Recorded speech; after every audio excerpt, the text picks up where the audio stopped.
سبحان الملك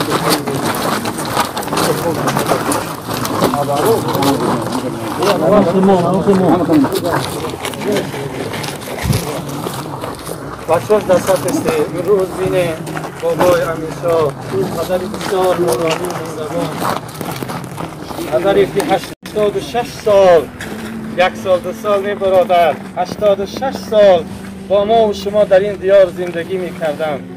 شوخ طبیعت بودن برادران، فعل شوخی داشتن، کوشش میکردن خفه نکنم برادر رو، دل یک کس به دست دادم. خیلی پدر مهربان بودن. در این دیار 86 بینیم فرزندان زیبا هم. شاید اگر امروز کسی او را جراحی میکرد جگرهاش به خاطر فرزند پاره شده بود. فرزندان زیبا در بالای دستای پدر جان به خدا دادند. غمی فرزند تا جایی که برادر کورش کرد، مانند بینیم حضرت یوسف علیه السلام، پدر زیباش یعقوب در غم یوسف حتی بینایی را از دست دادند. هیچ نعمت بهتر از فرزند نیست، جز به جان فرزند را پیوند نیست. حاصل از فرزند گردد کام مرد، زنده با فرزند ماند نام مرد. دست تو گیرد اگر هفته پای، لحظه‌ای که چشماش عاجز شد فرزندان زیبا دست پدر میگرفتند. نمیموندن شکی مسد مشکلی بالا شاید، دست تو گیرد اگر هفته پای، پای تو باشد اگر بانی بجای.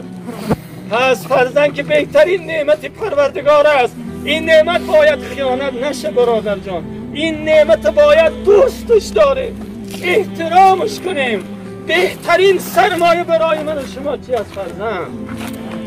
بابای همیشه از فرزندای خوب. فرزند کدام فرزند است؟ او ولد صالح یدعو له اذا مات الانسان انقطع عنه عمله. پیامبر زیبا حرف شیرینی دارد. وقتی انسان میگذرد تمام اعمال او منقطع مگر 3 طایفه، یکی از آنها فرزند صالح. برادر جان کوشش که از خودت یک میراث خوب گذار. دنگ و دیوانه به کسی لازم نیست. الکشو برادر جان یعنی بنگی و هنگی نه در جامعه، نه در حکومت، نه در کسی دیگر، در کسی لازم نیست. جامعه سالم فرزند سالم میخواهد. برای فرزند سالم پدر سالم مادر سالم لازم است. پس چی گفتنی هستم؟ بابای همیشه زنده و جاویدمان، هر کی نکو نام زیست کز عقب از ذکر خیر زنده کند نام را. خواهی که نامت باقی بماند، خواهی که نگوان که روز مرگو چنان زی که به ذکر تحسین کنن، چو مردی نبرگورد نفرین کنن. عروسی بود نوبت ماتمن، گرد نیک بختی بود خاتمن. ای برادر جان آن چنان زندگی بکن روز مرگت همه گریه بکنن. بینیم صف کشیدین بندگان خدا. به خاطر چی است برادر؟ خوب زندگی بکن، افلاک برات گریه میکنه. عالمی بالا و حتی مایه ها، حتی الحیطان، مایه های زیر دریا برای تو استغفار و گریه میکنه. لکن اگر بدبخت بموری، در هیچ جایی ندیدیم کسی یک عرق خوره بسیار بس کرده باشه، یکم بنگی و هنگی را، یکم زناگار را بس کرده باشند. فقط اوی بس میشه که پیش خدا سجده داره، عشق داره، محبت داره، نماز شب داره، گریه و ناله داره. پس برادر جان کار کن که با سری بلند اینجا رو نگاه بکن. پدران من و شما، گذشتگیان من و شما آنجا خواب هستند. چی صدا کردی ایستادن؟ الان صدا ای که بر ما مگذری گردن کشان، سخت محتاجیم و الحمد بخوان. محتاج یک سوره فاتحه من و شما هستند. برادر جان کار کن که اون جامعه را اونجا را آباد کن. فقط در اینجا قصرهای زیبا نه، بلکه قصرهای زیبا اونجا لازم است، چون که این دنیا موقتی خالدین فیها آنجاست. برادر جان خواهی که همیشه بهترین مقام خدا برات بدهد. برادر اکا دادر با صدا میگویش سفید حاجی حرمینش ای خدا ترس، اتقوا الله حیث ما کنت. هر جایی باشی، خواه حاجی هستیم، خواه مولا هستیم، خواه ایشان هستیم، خواه برادر ثروتمند و خواه کم بغل هستیم. پیامبر وقتا معاذ بن جبل به یمن راهی کردن، بهترین نصیحتی که پیامبر معاذ کردن گفتن ای معاذ اتقوا الله حیث، هر جای باشی ای معاذ از خدا ترس.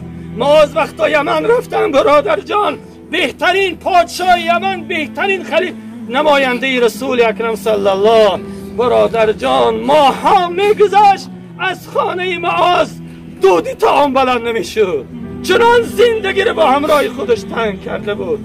به خاطر چی او داشت؟ به خاطر که گفت شاید در دیاری من باشه نفر گرسنه و تشت این شب خواب کنم. پس برادر جان ای خدا ترس، خود کم بغلی، خود دارای خاناداری، یک چی فقط ما را به خدا، همون ترس و عشق و محبت خدا هست. خدا هم در قرآن این اکرمکم عند الله اتقا، زیباترین شما نزد خدا کسی که ای خدا میترسه. من شما را نصیحتی من یعنی همچون عکا قبول بکنی، همچون دادر هر چیزی میخوای قبول بکنی، از خدا ترس برادر جان.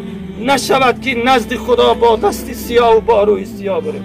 خلاصه پدر جان 86 سال زندگی کردن، امروز فرزندان زیبا میگیرند، جگرهاشون پاره هست. این چیزی ساده نیست برادر جان. ای پدر جان خاک پایت میشوم، ای پدر جان خاک پایت میشوم، وقتی پیری من عصایت میشوم، در همه دار و ندار زندگی روی حولی کفش پایت میشوم. پدر جان چقدر نعمت، شب خواب نکرد اینها کلان شدن، گرسنه گشت، شاید دروغ گفت، هرچی گفت به خاطر فرزند که فرزند و محتاج در دیگر نشد. امروز پدر جان که سفر در سین 86 چه گفتنی است؟ هر کی از دنیا گذرد دو حق بالای او، یکی حق خدا بالای بنده. خدا غفور والله او چنان مهربان، ایرگ گردن با ما نزدیکتر است. به خاطر این قدر بیماری امید آن است، به خاطر که الحمدلله پیش خدا سجده ها داشتن. خداوند دعا میکنیم که زیر سایه رحمت خودش قرارش دهد. و دیگر اینکه حق بنده بالای بنده وزنین است. تمام شما را به خاطر فرزند قرضدار نشو، به خاطر شکم دیگران خود قرضدار نکن. اونجا جای سخت است. این قرض وقتا داده نشود در قبر زنجیربند باقی میمانه. یعنی گفتنی هستم از کسی پول پیسه گرفته باشه، فرزندان زیبا قرض پدر را ادا میکنن. الان میرن سر خاک میآیند، جای پدر را خالی میبینن، دیگر جای پدر را کسی گرفته هم نمیتونه. اون پدر جایی که دعا میکرد، اگرچه بیمارم بود وقتا غریبی میرفتن دستای بابای امیرشاه بلند میشد، آنها 100% خانه پر بود. حالی میآیند فرزندان خانه میدارن، خانه دیگر خالی هست. پس به همین خاطر است که در زندگی برادر جان روزی مرگم حاجت برگریه بسیار نیست، روزی مرگم حاجت برگریه بسیار نیست. وقتی دفنم داد و وای و ناله ها در کار نیست. من نداشتم قیمت در زندگیم پیش تو، وای حیف مردنم یک خیری تو در کار نیست. جای در زندگی یکدیگرمون رو دوست داریم، احترام بکنیم، خبر گیریم، بوی کشیم یکدیگرمون و روزی مرگ رکلمه ها نکنیم که رکلمه به کسی لازم نیست. و دعا کنیم پروردگار ها بسیار غمخواریم، یا ارحم الراحمین ارحم، خدایا به حال بابای امیرشاه رحم کن، سفر قیامت خدا سفر عروسی گردان. پروردگار الان که در قبر میمانند زبانش به کلمه ربی الله و دین الاسلام و نبی محمد صلی الله علیه و سلم گویا. خدای قبرش باقی از باغ‌های جنت.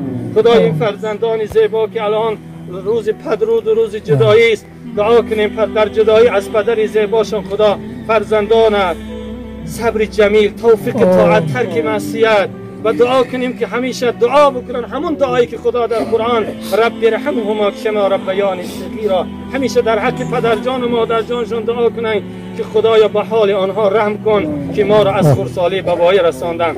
و دعا کنیم مادر زیباشون هم خدا در قبر، یعنی قبرش مبارک، و اون دو فرزند زیبایی را که از دست داده بود امروز در عالم قبر هستند، دعا کنیم خدا قبرهای آنها را هم پرنور.